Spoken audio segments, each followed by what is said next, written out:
الناس اللي بتعاني من نقص الحديد جربوا تعملوا السلطة دي.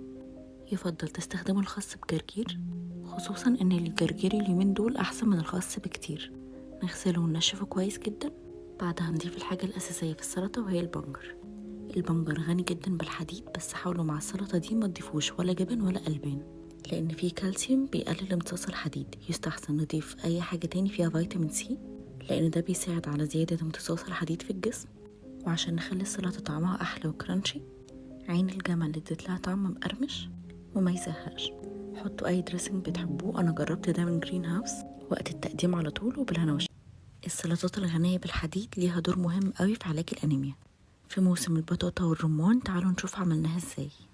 اللي بيخلي السلطة طعمها حلو ان يكون كل مكون فيها مختلف عن التاني، واللي بيعلي فايدتها اننا نستخدم مكونات بتكمل بعض زي الحديد وفيتامين سي.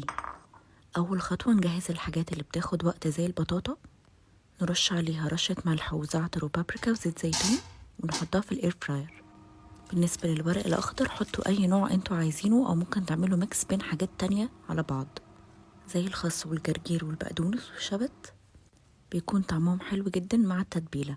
هنحط بصلة صغيرة ونضيف البطاطا بعد ما استوت وقرمشت، وبعدين نحط الرمان، وبكده بنخلي الطبق ملون أكتر. وكل ما زادت الألوان زادت الفايدة.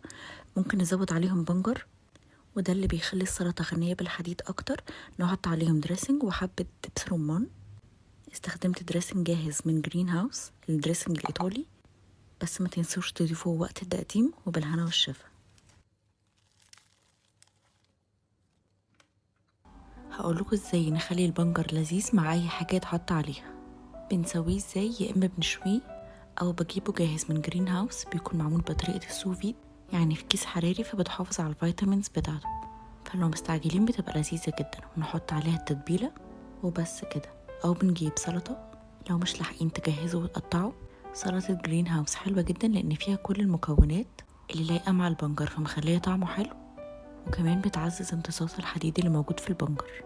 الجرجير والخس مخلين السلطة فريش، والبذور وعين الجمل بيخلوها مقرمشة، والتتبيلة رابطة المكونات دي كلها في بعض، فمخلينها زي وجبة متكاملة. ابعتولي سلطات البنجر بتاعتكم وقولولي بتحبوه ازاي. عايزين تعرفوا ازاي نعمل سلطة نزود بيها نسبة الحديد في الدم؟ تعالوا اقولكوا على مكونات ماشية مع بعض ومش محتاجة وقت كبير. البنجر والزبيب من الحاجات الغنية بالحديد، والجريب فروت فيه فيتامين سي بيساعد على امتصاص الحديد، وعليهم دريسنج خفيف من جرين هاوس.